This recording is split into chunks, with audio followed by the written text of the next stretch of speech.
Welcome to The Grant, the EU funding podcast.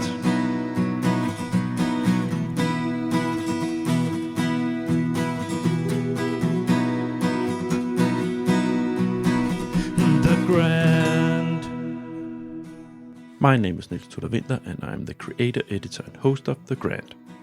The Grant is an independent podcast initiative with the ambition to dig into all corners of the EU R&D funding system on topics of interest for the full EU R&D funding community. The one thing that has the potential to fundamentally change the area of EU R&D funding for good is the development of artificial intelligence. ChatGPT broke through a year and a half ago, and the development of this technology and available services, free as well as paid, are going at the speed of light. In the Grant Editor's office, I am of course following this closely. So I have decided to make an AI series where I dig into this in more detail. And of course I do this with some of the sharpest professionals on the topic, independent consultant and AI chat guru Kristjan Zemljic, and senior consultant and very proactive AI chat user Rita Gil Mata. In this third episode, I discuss and reflect with my two distinguished guests on the more philosophical and ethical aspects versus the practical use of these new tools. An important part of this whole process that we are all going through with these tools developing at such a quick pace. A wonderful conversation. Please enjoy.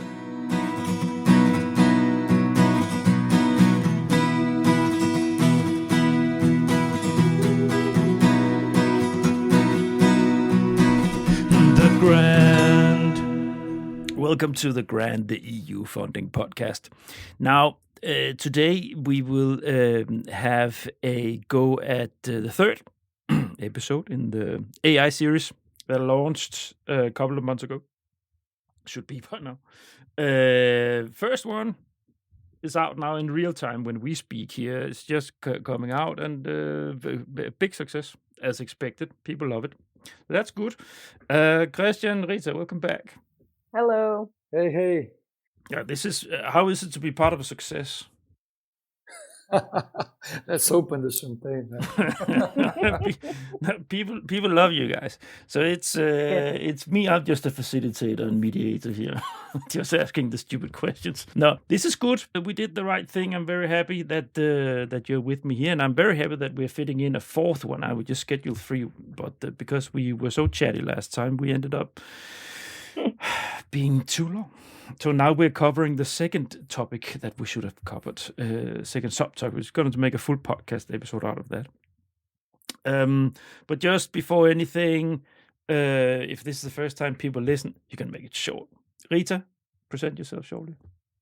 So, hello, I am Rita Gil Mata. I have been working as a grant writer for almost 20 years now. I'm using AI in grant writing very enthusiastically and really happy to be here contributing for the third time to this podcast. Hi, my name is Kristjan Zemljic and I am from Global Disruption.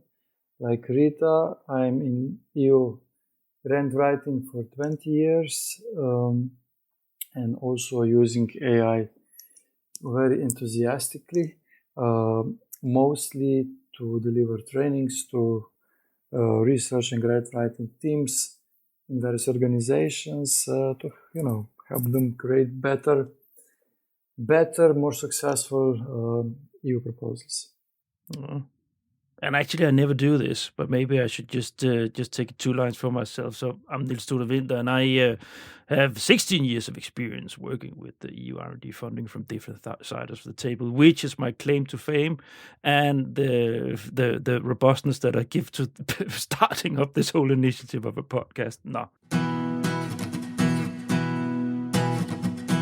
Last time, we had a talk about how to actually use these different tools. First episode that people have just listened to out there were about mapping the tools. We went through what the tools they are, which ones are out there, how they complement each other. Second episode, we talked about how to use them. Third episode, that's now we need to talk about. So it's actually a second part of the second one. Yeah? So we're going to talk about practicality versus philosophically speaking here. So there's a lot of why have we put this in, and what do we mean with that?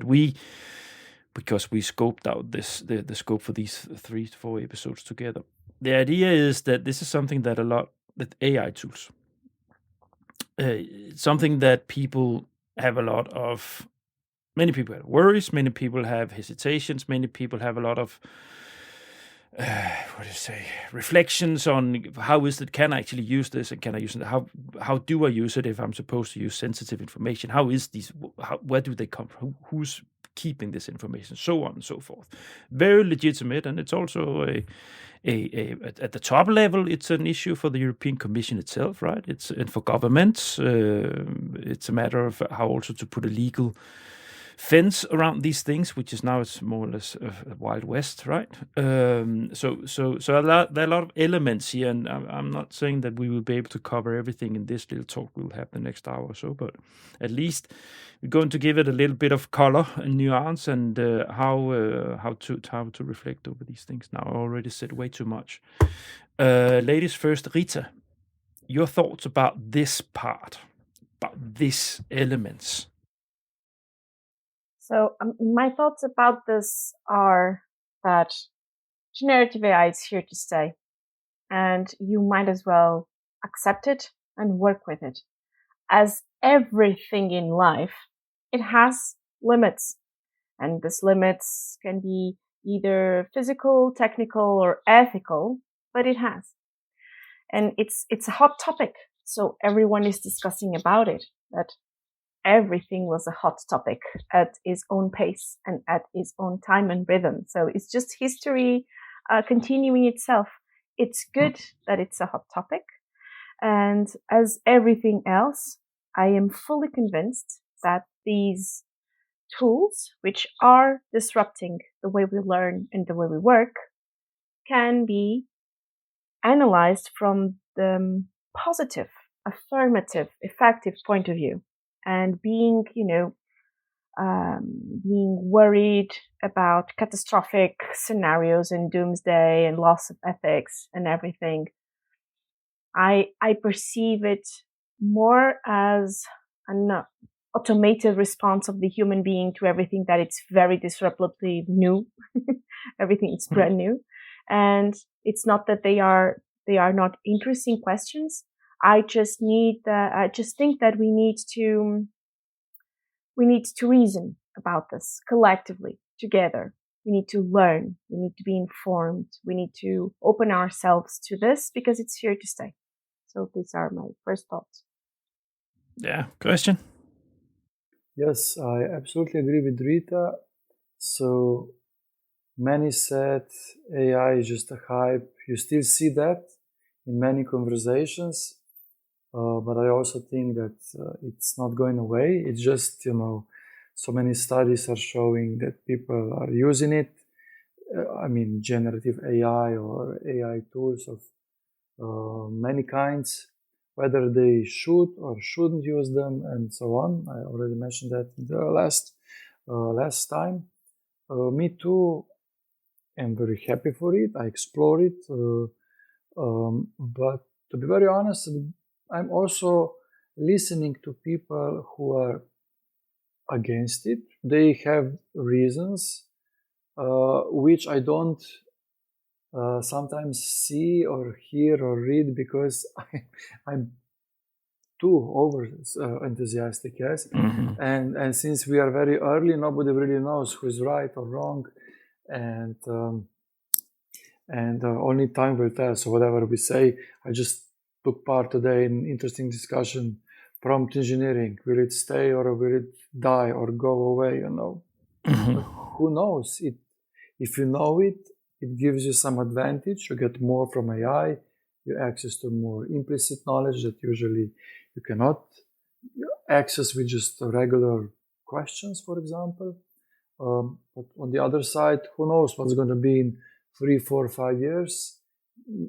I assume for the most of our work, AI will be so much integrated or embedded in tools we will use that most likely prompt engineering will not be for everyone, not needed.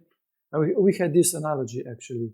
Today, I don't need to be a software engineer to operate my computer or Word or something like that. but I definitely need one to build stuff like that. Yeah. So let's say that it will evolve in this way, but whatever we say, we don't really know. Just this interesting discussion I also came across was whether how to use generative AI. And the discussion was going this way. You can use it if it helps you express your thoughts faster, let's say, but maybe we shouldn't use it if it thinks instead of us. You know? Yeah. It was interesting discussion for me. So in grant writing, this would be probably, correct me if I'm wrong, because I'm improvising here as well, but it would probably be I type a prompt, press button, and wait for the full proposal to just, it's generated, and voila. Now, how much here is my thoughts? Probably not much, yes. So it's really generated proposal, yeah. But then again, it can be a tool, AI, that can help you think from different aspects, discuss like we discuss with colleagues, but then ultimately you take a decision and move on with your content. So I think first of all, it's what you just said in the end. That's something that we did talked about a couple of times, also in the debate panel that we had, Kristjan, where you were also involved. This idea that you can just put in one prompt, then it writes everything. That's not the idea here. So that was what we talked about in the last episode of this series, how to use it, and it's absolutely nothing to do with just writing in 2 sentences and then you have a full proposal. No. I think my thoughts on this, and this, if you zoom a little bit out on how humanity has handled the development of IT over the last 30 years. The internet, social media. Honestly, my perception of this is that we are still in our infancy how to use these things. Yeah? But the pace of which things are developed, the tools that are being developed for us to use, it goes at a much quicker pace than many individuals would have a natural, healthy way of using them. Now, I think we're getting better with the internet. Social media, maybe not so much. This is also a matter of what we put into our kids, if you ask me, what we do and do not do with them. And then now we have this tool, which is fantastic. But because I'm not skeptic, but I do have this thought in the back of my head that I think it's fantastic, but probably it's good to have a healthy and sound sort of you're being your own devil's advocate when you use these things, so it doesn't sort of move you in a direction, because this is just, you can move you in all directions, but it's not necessarily healthy either for you or for your business or for what you want to do. But using the tool, for instance, as you have done, proactively taking, Kristjan, this new development and then working with it, it's something different from what I'm talking about here. Taking it as a professional, as a tool that's going to help you become a better professional at what you do. This is not a matter of blindly just following your critical work in the tool, your critical what it gives you, and so on and so forth. I can give you one example. Sorry, Nils, just before I forget it, because for the last 2 weeks, I'm working with another colleague on GPT, on several GPTs, but one of them is to analyze complex EU calls and bunch of documentation. Yes. Yep. And it drives me nuts, honestly, because obviously it doesn't produce what we want it to do. In theory, it's manageable. Not just in theory, you can actually do it. You create GPT, you put instructions, you put some knowledge in it so that it can learn from already something that is already done. But the analysis is way off. Yeah. So just today, I finally understood why it did what it did. To be very specific, it always started to write out the knowledge base. Even though I tried to bribe it, I tried to threaten it, I turned my prompts zillion times. I have 2 accounts on ChatGPT. I spent 150 messages, and it didn't work, this animal, Then today it finally kicked me. Okay, so it will always start with reading the knowledge. So why don't we prompt it this way, that you said, okay, once you read the knowledge, just invite the user to provide you with EU core documentation. And finally it worked. After 2 weeks it worked, yeah. And the communication went as we wanted. But since I was too deep into building this, I asked this colleague to review the results, and she said, let me tell you, because it was really good message. This is why I agree we shouldn't trust it blindly. Yes, she said, overall, I feel we are facing here a difference in cognitive and analytical interpretation of the call text, meaning we humans and experts, let's say, decided differently on what is really important information and how to interpret it, and what ChatGPT did, yeah. Mm-hmm. And for this reason, we cannot fully just take what's given to us, but work really with care, with caution, with healthy distance in mind. You were saying, Niels, that it can take you either way, and I really do feel that this is why it is such an interesting tool. I really don't believe it is any different from any other disruptive tool that we had in the past. I really don't believe the type of novelty is really comparable to other breakthrough technology innovation. Yeah. What is really different is the fast uptake. It never before there had been such an uptake in such a short period. I read it the other day, which was in 2 weeks it was 100 million users, something like that. It was absolutely mind blowing. And of course this takes it has consequences, this kind of uptake. But the thing is, and this is really beautiful, is that, well, at least as far as I know, we're still in charge. And if you could give it 2 sentences and it would take out a full grant proposal for you, I can assure you that 99.9% of the writers that are out there would never submit it, because we're doing this as professionals. It's it's our babies. So it's cool if it helps you, but it's really not cool if it replaces you, because it would never be good enough. Actually, my proposals are never good enough. I just abandon them at a certain time because there's a deadline and you need to submit them. I could be working on them forever. So I really do feel that this is the beauty of it. Of course, we need to learn. We need to be thoughtful. We need to consider ethically our usage. We need to make sure that we feel comfortable with the way we use it. And we also need to be sure that we are happy and proud of what we are delivering to be submitted as a possible project that will use public funding. So I think this is also a part of it.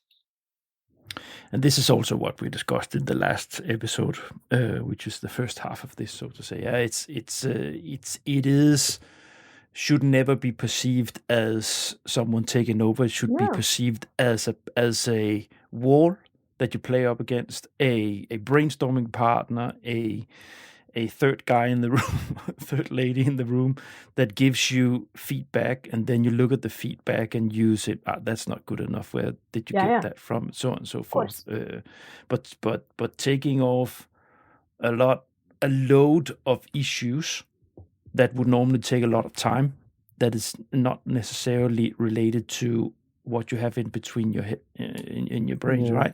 It's some of these things that the monkey riding, so to say, are these things related to a proposal that just takes time, but takes off the if that is doing it, you can use your time, your brain activity much better on focus in on the things where you really need a human brain to deal with it.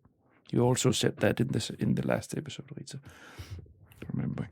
Another thing that I would like to bring up, just for a separate episode, Neil. I kill you. Yeah. No, but this series is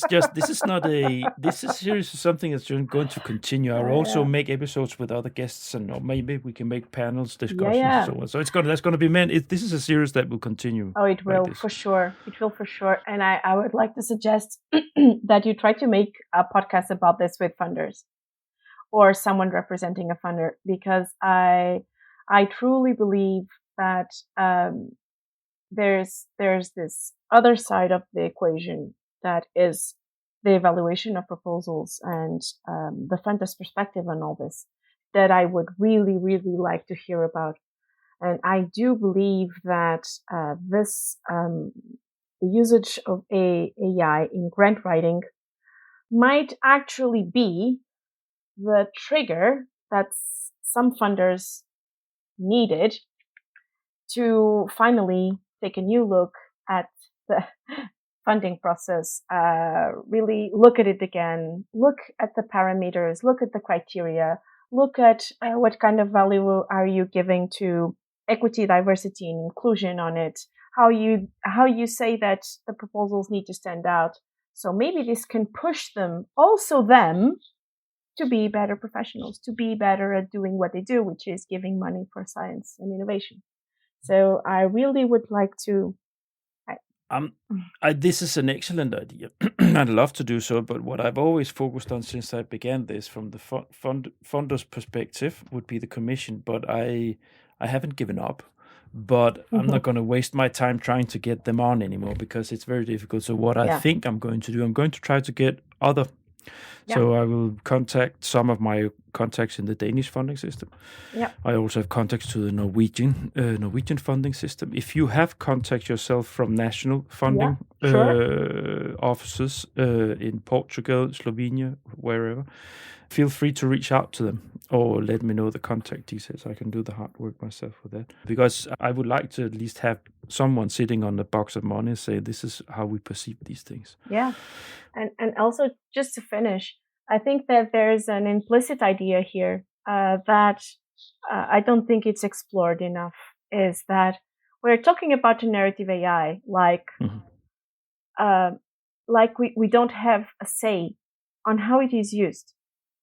Kristjan is the personification that we do have a say on how we use it, okay? Of course. Yeah. But every kind of consumer, when using it, it's also establishing a standard on what we want, what we don't want, how do we feel that the tool has limitations. And so if we are looking at, if we find that there's a lot of bias, actually the tools ask us to interact with it and to say, was this a good answer? Was this a bad answer, and why?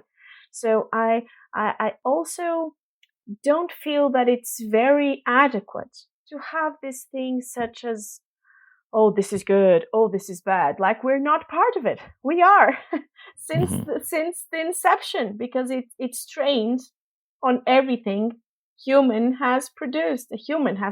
So, and I also do believe that we are still involved in how this is going to be used in the future, how it's going to be used now. So let us also not take ourselves out of the equation, I would say. Yeah. the funny thing is our rundown is very short because it was actually just a small block. But I am going to try to make some blocks here anyways by looking at the sub bullets we had there. So now we've been talking a little bit around the worries, how to perceive it, and so on. Maybe we have a look at limits and how to establish limits. If we first take a look at that, one of the first things that came out criticism in relation to this to these tools were security of sensitive data, sensitive information. So the first thing that many people they flagged was that if you do a research and development project with patent related issues, you're not going to get clients wanting you or organization wanting to put that into a model that vacuum cleans all information and put it as something that will generate answers throughout the globe, right? Now, if we take this first, now we know everybody who has been listening to this series will know that you now have an offline tool where you can work with this. Kristjan explained this to us. Yeah. But let's take it anyways. How to deal with this. So it's always good how you work with this in all practicalities. Rita, how do you deal with this element when you use the tools? The regular ones. You are meaning the regular ones, not the ones Yes. that are online. Well, offline, sorry. Yeah. So I can tell you that when I am using online ones, I am very careful. And so for me, it's important to distinguish what is information that it's available out there and information that is not. And so what I tend to do is every information that is out there that I have created myself, that it's not proprietary information of clients, I just work with it because, it's out there. I created it. I organized it this way. Anyone could have done it. So for me, that's fine. Proprietary information, I don't use it with tools that are online. I use it with tools that are offline, but I never get into the whole detail of it. Okay, when we're talking about really, really juicy information, I don't work with it because usually I don't have to. The presentation of what is the technical information of a part of a project, it's something that needs to be done by the experts. I support it. And so it's information that I don't need to integrate in any generative AI tool. So let me just paraphrase it. So you make the what do you say? You make the lean description. Use the tool for the lean description, the well-structured description of the concept, and then the sensitive details about the concept is something that you work on good old grand proposal writer stuff. Yes, exactly. So for example, let's imagine that you are talking about a very innovative renewable energy technology. There are a lot of things about renewable energy technologies. And for example, if it's solar, then there's a lot of things about solar, and everything that I talk about that, it's just, general knowledge. And then there is a point where you really bring in the innovation. And from that point on, until that specific point is closed, I work as I always did without generative AI. After that, there's a lot of thinking about how could a new innovation that would enable this amount of electricity or would enable this amount of GHG emissions avoidance, this kind of things that are not technically talking about that innovation, this I can discuss again. I can discuss again with chat. I can discuss again and ask for quotations on Perplexity, check if they are good, So there is kind of a middle point. But please note that it has to do with patented proprietary information of very specific technology innovations. Mhm. If you're talking about an innovative training course for entrepreneurship in Portugal, this is a completely different thing. Yeah. Kristjan. I fully agree with Rita because, like we already said many times now, the idea is not that you press a button and everything happens. Mhm. I see this bullet point, how to become better professional, how to use it. So if you understand your workflow, how you typically work, steps you take, what kind of approach you use for different sections or information gathering, analysis, and so on, you can, as a professional, decide where to use AI and where to not. And in some examples that Rita beautifully described, there at the moment there is no need or a way even to use AI. But that's the point, is that in all other parts of your work, it's helping you so much that in overall you're maybe quicker at your work, or maybe are able to go more in depth, see stuff you otherwise would miss. So that's the point, not just press the button and things are done. So I would just support that. It's a tool that helps you. It's not a rocket science, really. However, I am, for example, cooperating now with some university where they're working on, of course, more, let's say, research questions that are not for public eyes. And in that case, the infrastructure is set up within the university completely. So from prompts to servers to wherever it's hosted, nothing leaves the walls, even if AI is used. But then it's not just this is not one-man band game. It's a lot of different expertise involved into making this happen. Different approaches. Now, what I remember you saying, Kristjan, I don't remember if it was last time or the first episode, mentioned this thing that when you have, so the clients that you have now, after all this happened, one of the first things you say is that I use generative AI Absolutely. for the work. Yeah? Yeah. And then you said not everybody likes that, so then I don't get them as clients. Do any of them qualify that? If they qualify, do any of the ones that do not want to continue working with you, do they qualify their hesitation? Is it only about sensitive information, or is there anything?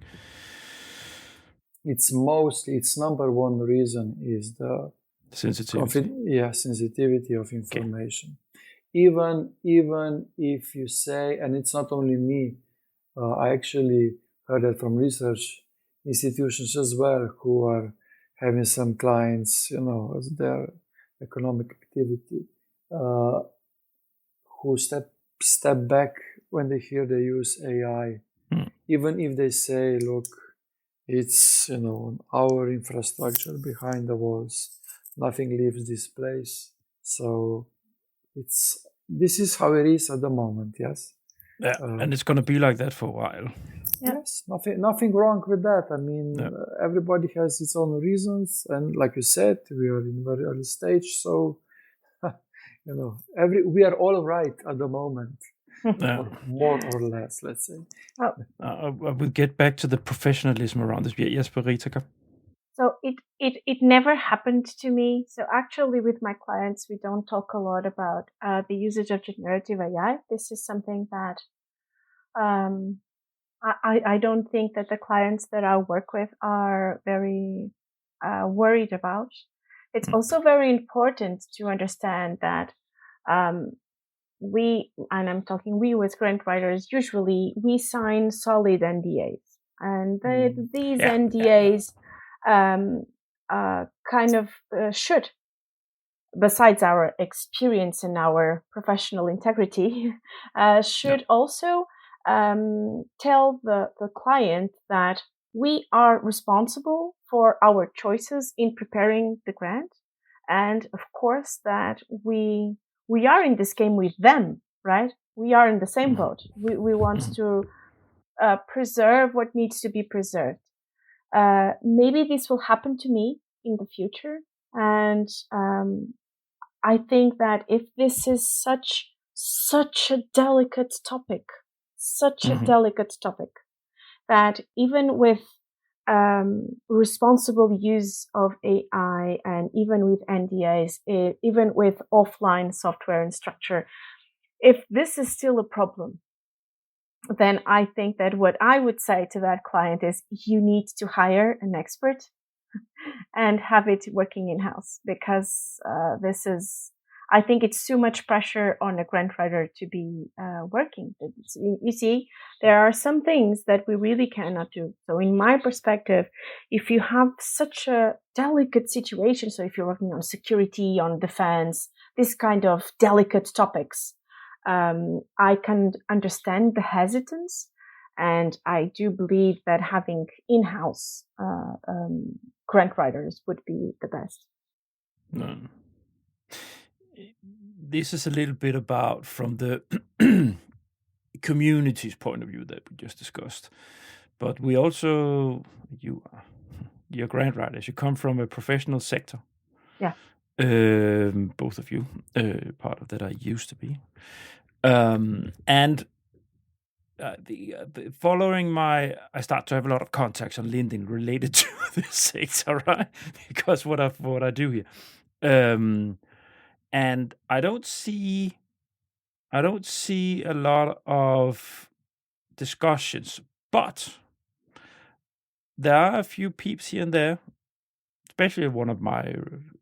She's been in the show a couple of times with Diana Huber. She's working for a Romanian organization that especially works with prisons, with correctional facilities, and doing a lot of Erasmus Plus projects and proposals. And she is very critical in relation to, on behalf of the grant writer profession. And it's so much that I'm actually thinking of going to invite her in.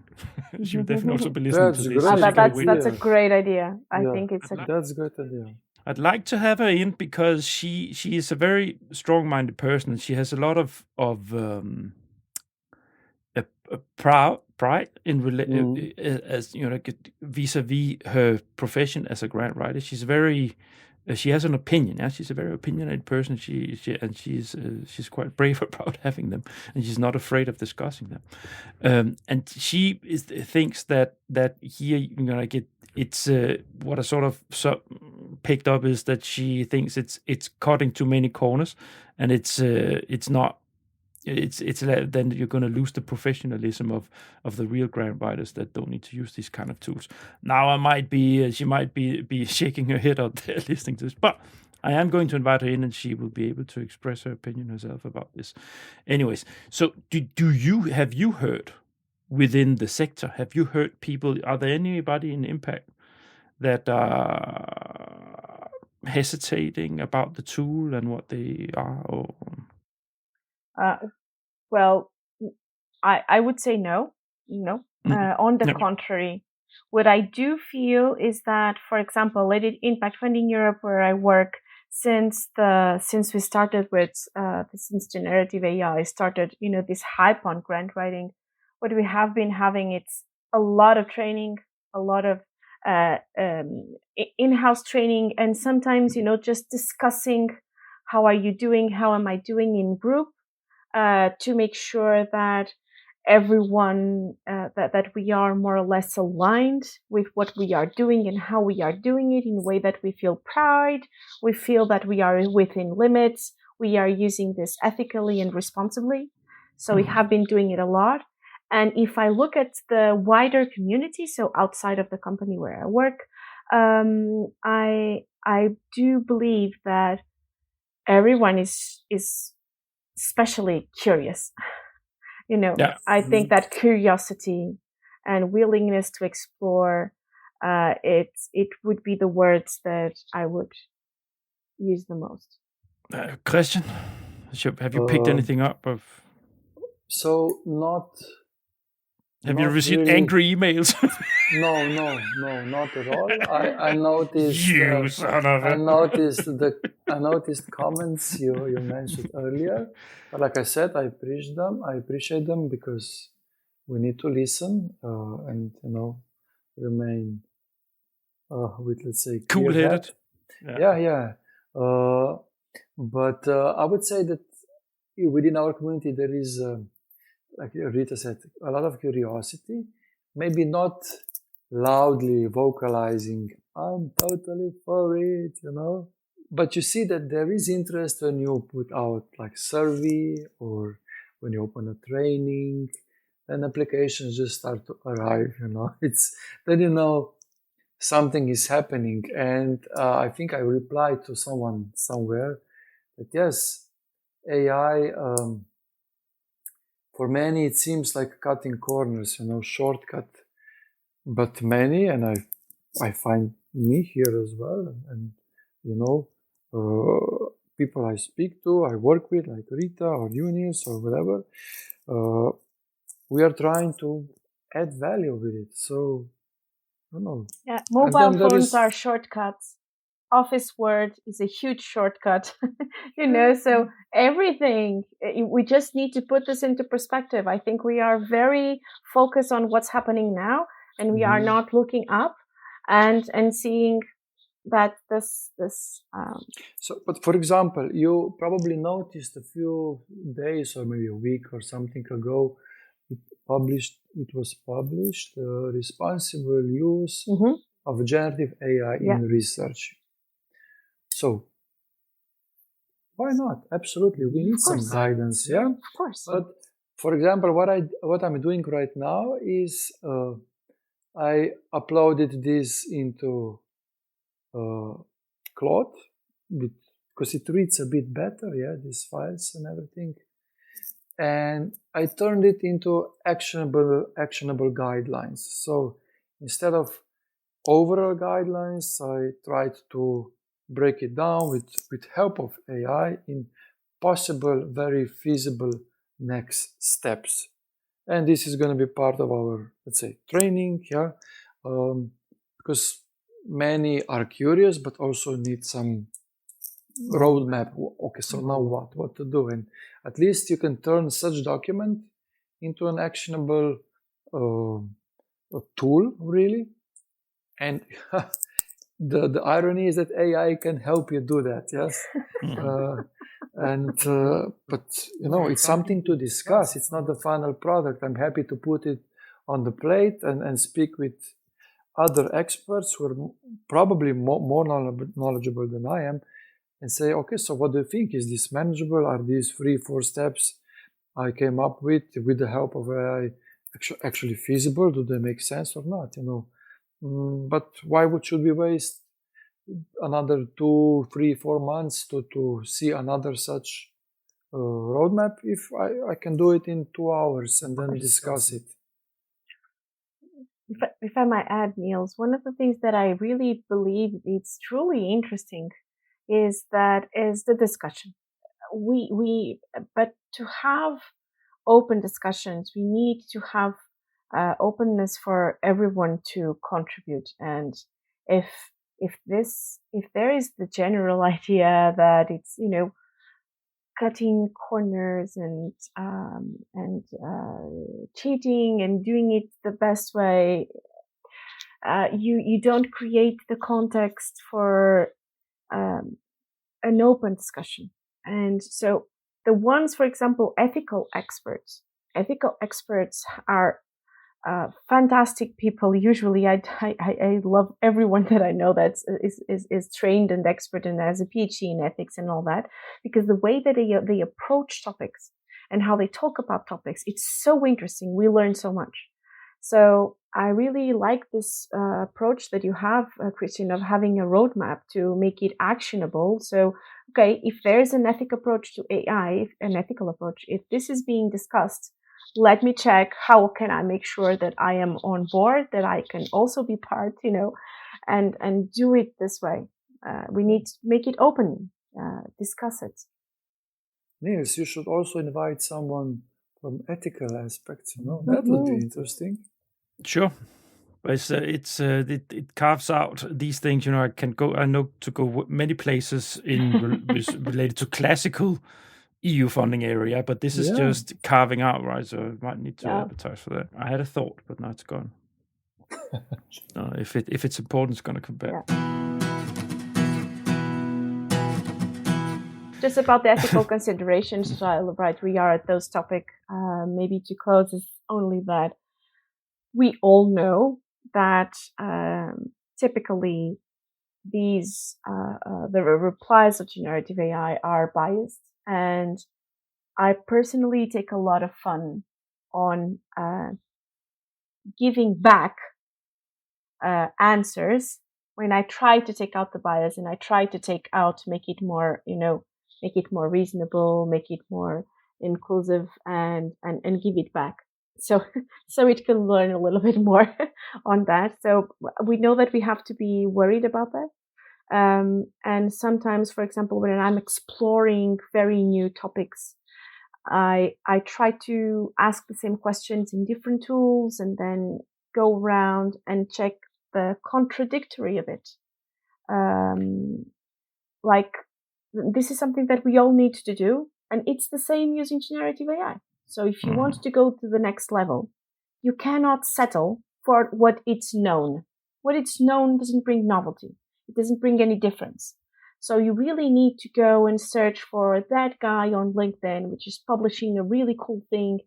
And you still need to do that. So it's absolutely possible to have an ethical approach and still be inspired and helped and support with generative AI.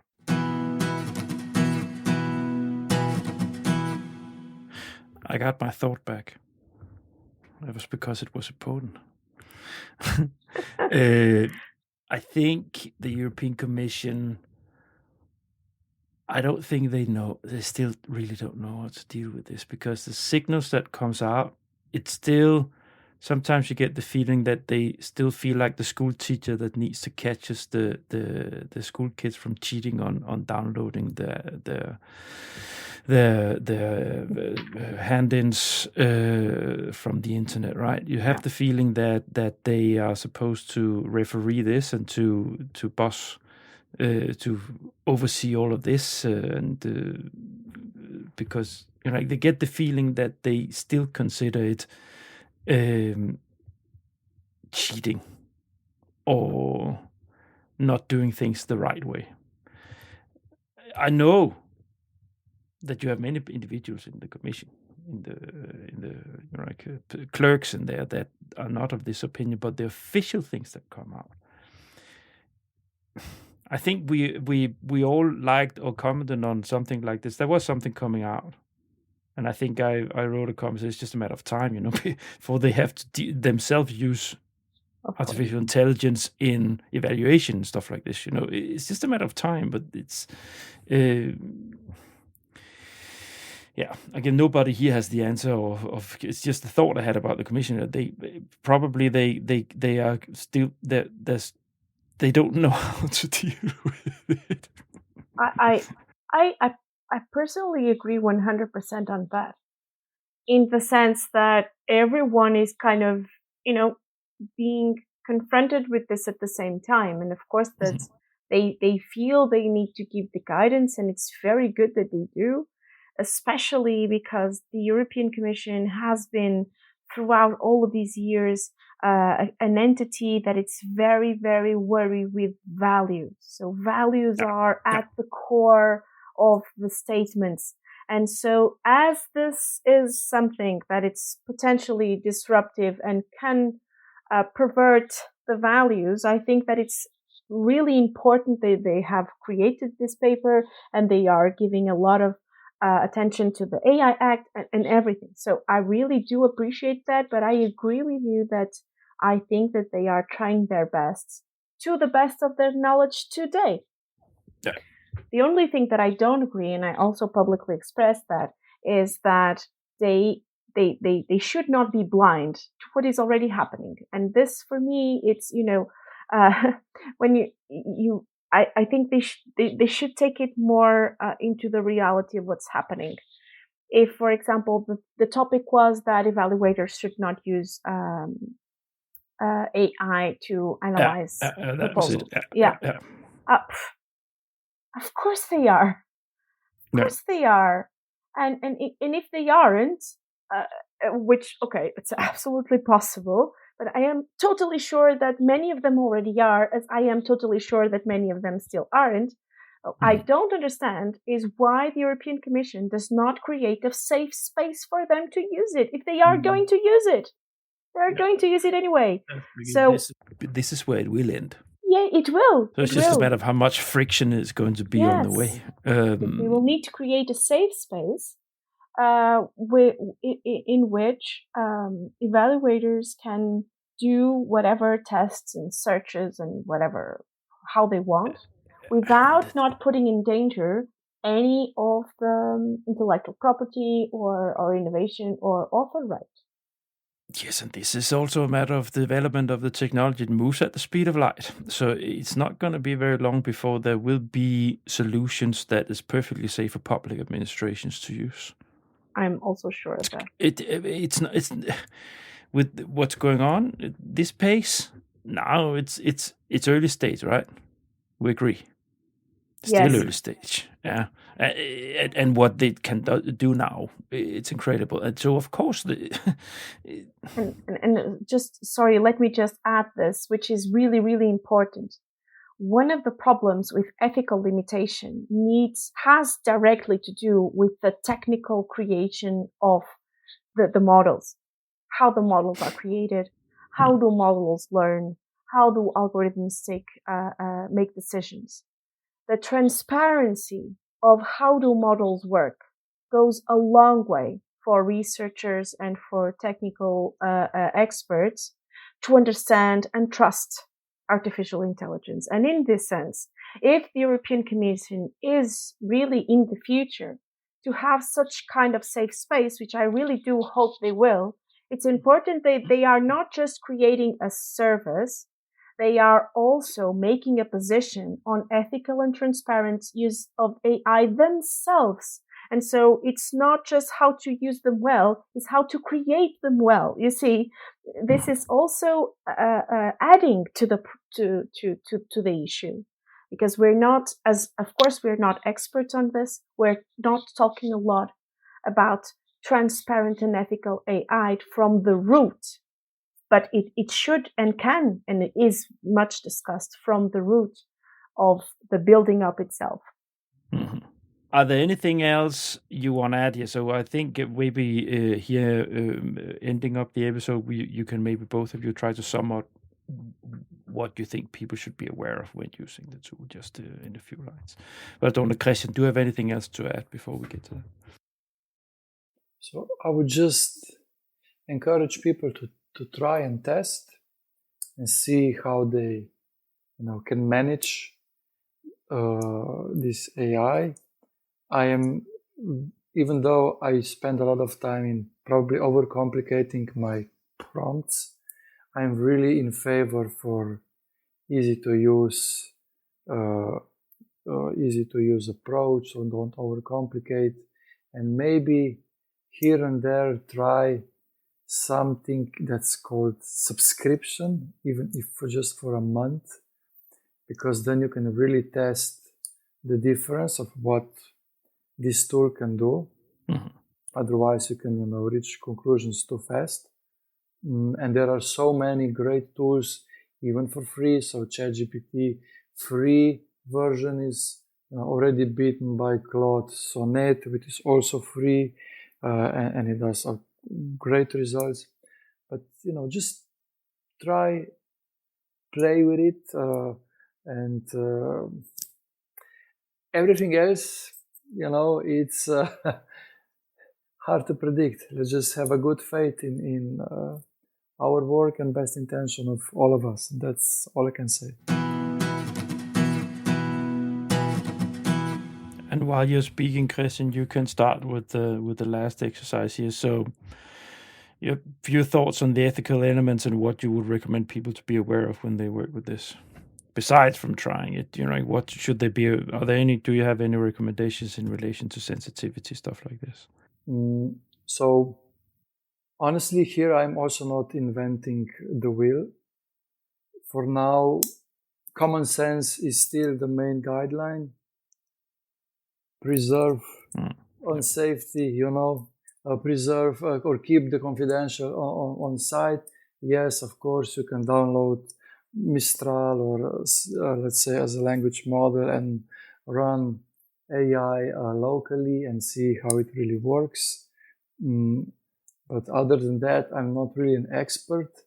Like I said, part of the play I encouraged earlier is maybe anyone can download all kind of guidelines that discuss ethical aspects, upload it into AI, start discussion with it, bring it to the table, bring it to the meeting with the management, with employees, and see where you fit best, I'm really, that's my best advice because it's not my field, to be very honest.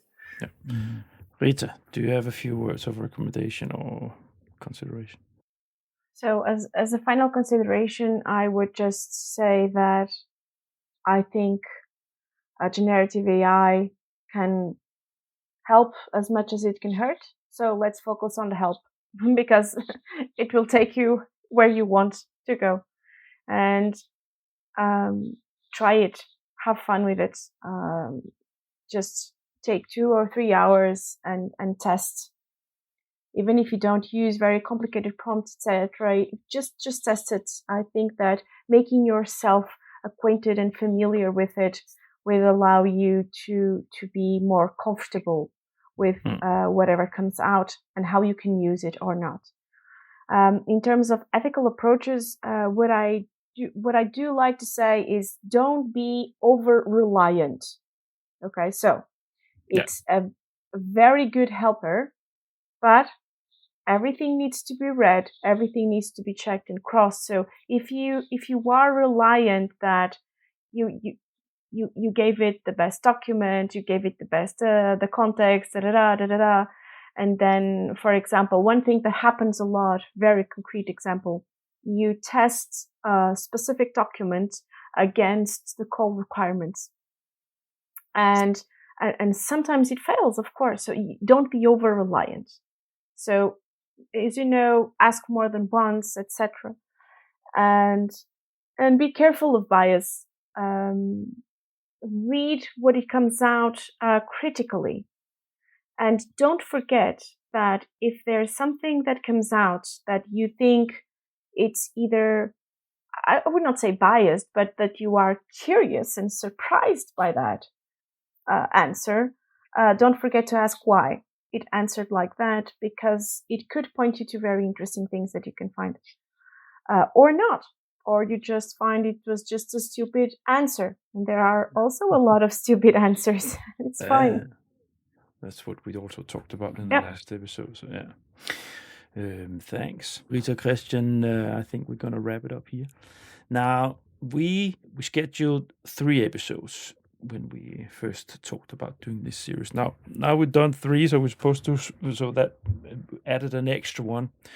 But as we all realize in our behind the curtain talk here, is that we actually covered what we wanted to do in the 3rd episode on the future and perspective. So what we're going to do instead, as we just agreed, try to make a panel for the next episode, my dear listeners. So I'm going to try to reach out to some of the people that we mentioned here in this episode, see if we can get them in, to have a discussion about not only with nutters of the technology, but also people who are a little bit more critical about it, and see if I can get an evaluator in. So that's what you can await yourself for the 4th episode in this series. Now, before saying goodbye to the listeners, just gonna land the plane as always. So thank you for listening to the end. Be aware that if you want to get further links, further directions, go to the AI series sub page on my website. That's becoming quite a big shop. So you go to the main site and you go to you click on the funding scheme on the podcast universe, and there you'll get the AI series button. And there you enter the universe of this series, and there you will have directions. You will have both VPN directions, because some of these machines you cannot access yet from Europe. So Rita has been sharing that with me. It's there. Second, Kristjan also shared some of his gold there. That's also there. Which kind of sort of amplifying words to use in the machines. So that you'll also find there. So and the more we're going to collective information here, you can find that on the AI series front page, and then you will have on each episode has its sub page, its own page, where you will find specifically related to each episode. Now, other than that, of course, subscribe to my initiative here, the grant. This is currency in the podcast world. So if you want to help and support me, this is a very simple way to do that. So thanks in advance for that.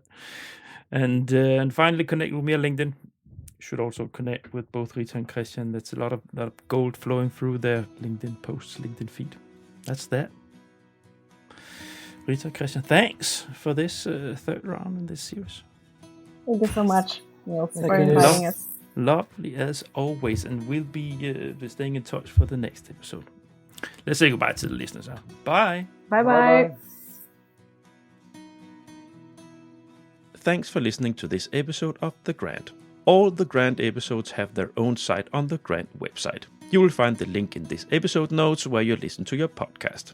On the site for this episode, you will find a link to Rita's and Kristjan's personal LinkedIn sites and to their organization, so you can connect with them.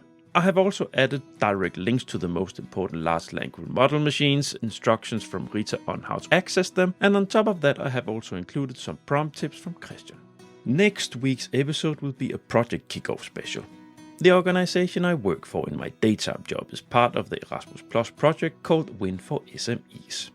The project has just been launched, and I managed to make my first face-to-face recording at the kickoff meeting together with the coordinator representatives from Hansa Parliament, Senior Manager Jürgen Hogeforster, and Project Manager Anna Maria Czarny.